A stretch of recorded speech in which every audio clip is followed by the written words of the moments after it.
Okay, so now we are going to be talking about cones. So here is what a cone looks like. So I'm sure you guys know what a cone looks like from ice cream. But it has a flat circular base and then a round curved edge with an apex at the top. So the definition is a solid object that has a circular base joined to a point by a curved side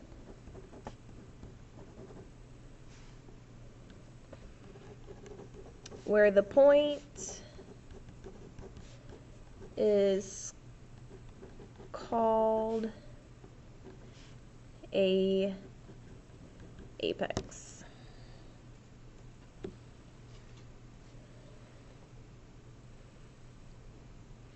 So if I wanted to draw this, I have my triangular curved cone piece with a round base. So it looks something like that. And usually the height of it will be indicated on the inside like this, and then we will need to know either the radius or they might give you the diameter of the bottom. Okay? Alright, so let's talk about the number of faces. So again, we only have one face here because it is the flat piece on the bottom. So one face, and that's the circular face.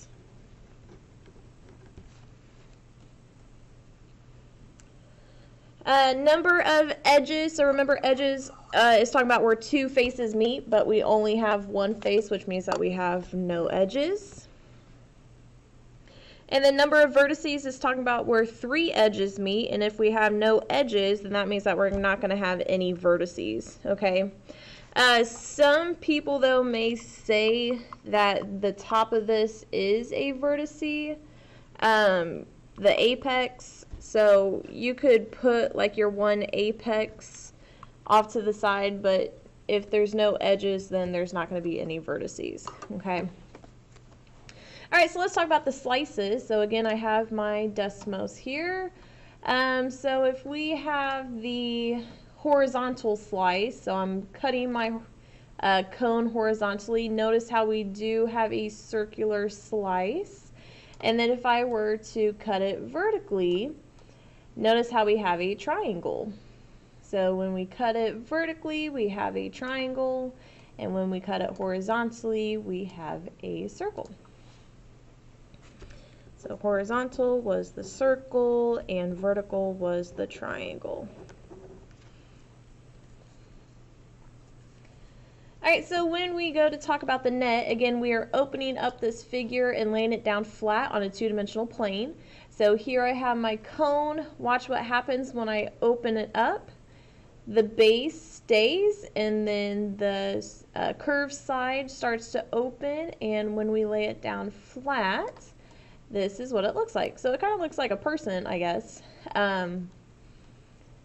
But you have the circular base, and then the sides will just lay down flat.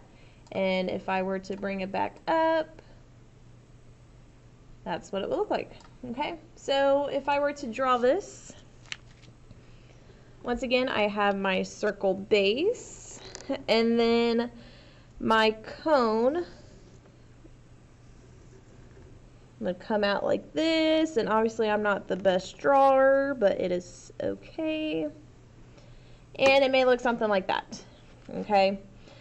So again, your height would be indicated usually on the inside, and then we will need to know the radius, okay? So just remember, so you can even make a mental note off to the side over here, that they may give you diameter.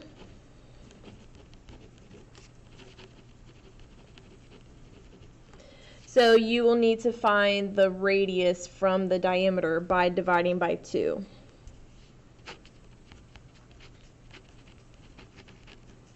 So if you guys just want to make that mental note there, you are more than welcome to do so. Okay?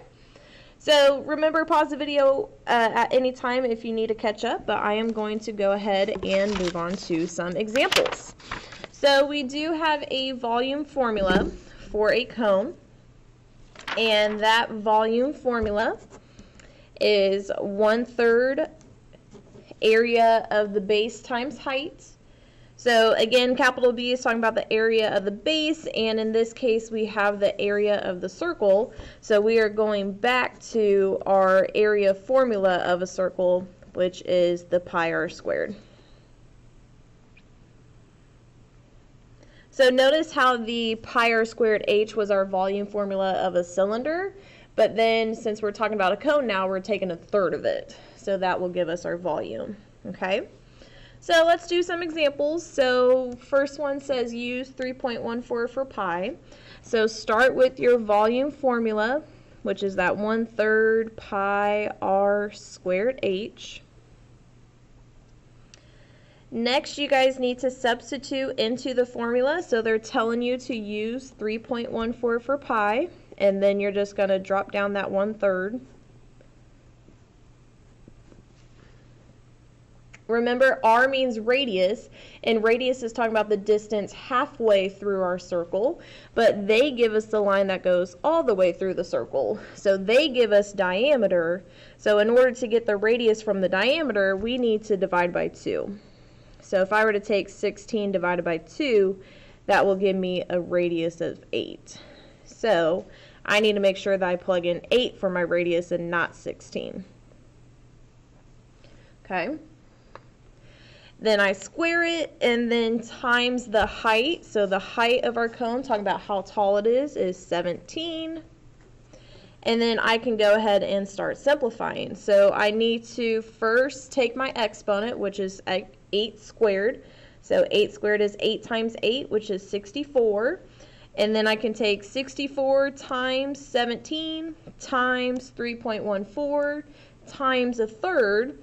And I would get a value of 1,138.77 centimeters cubed. And that would be my volume.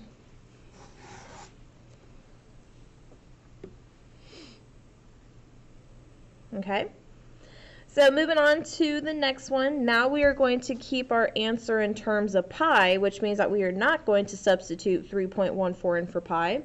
We're just going to leave pi in our answer. So same thing, go ahead and start with your volume formula, which is that volume equals 1/3 pi r squared h. Since we're keeping pi in our answer, we want to bring down that 1/3 and the pi symbol, since we're not substituting 3.14 in for it. R is radius, so we need the distance halfway through the circle, which they give us. So our radius is 7, and the formula tells me to square it. And then the height is that 24 inches. Okay.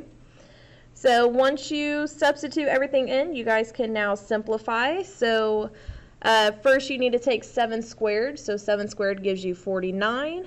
And then you can take 49 times your 24 times your 1/3.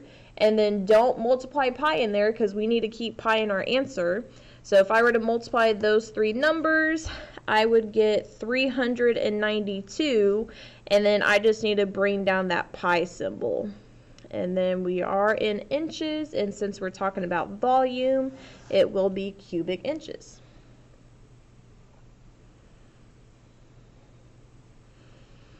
All right, so now on to our application problem. So Grace and Ellie are making snow cones for a school function. They want to know how much ice goes into a paper cone that has a radius of 1.5 and a height of 4.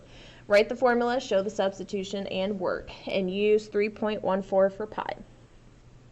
All right, so let's go ahead and start with our formula for a cone. They tell us that this cone has a radius of 1.5 and a height of 4. And they also tell us to use 3.14 for pi, so I need to substitute all of these numbers in my formula. So pi is 3.14, our radius is 1.5, and our height is 4.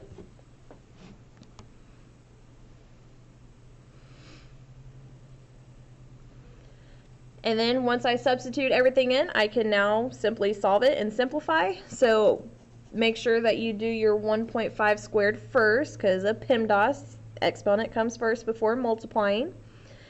So 1.5 times 1.5, take that times 4, times 3.14, times a third, and you should get 9.42. And then we do need to label, so we're talking about inches. And this is volume, so it will be cubic inches.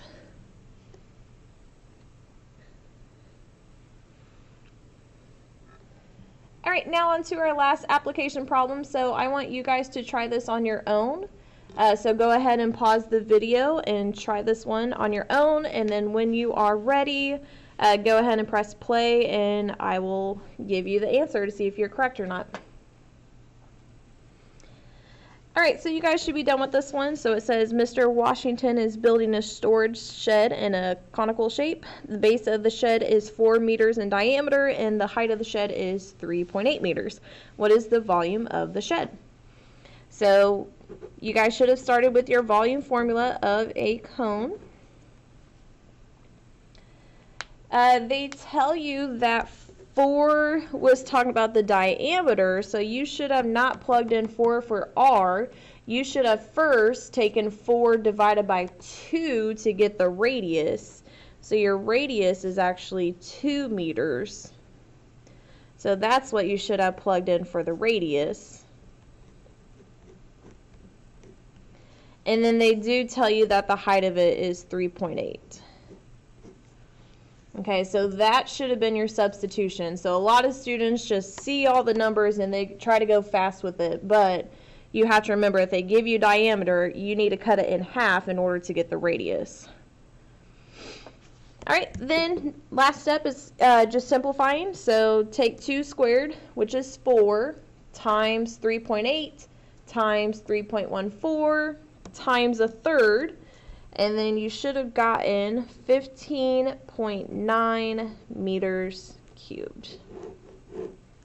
Okay. And I know that a lot of students don't like using fractions in their calculator.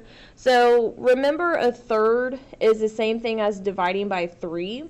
So if you wanted to multiply all 3 of these numbers first, then you could take those numbers divided by 3, and you should still get that same answer. Okay? All right, so that is your lesson for today. So if you guys have any questions, make sure you ask your teacher so that we can help you. But there is your homework assignment on Canvas, so just make sure you do that. Thank you.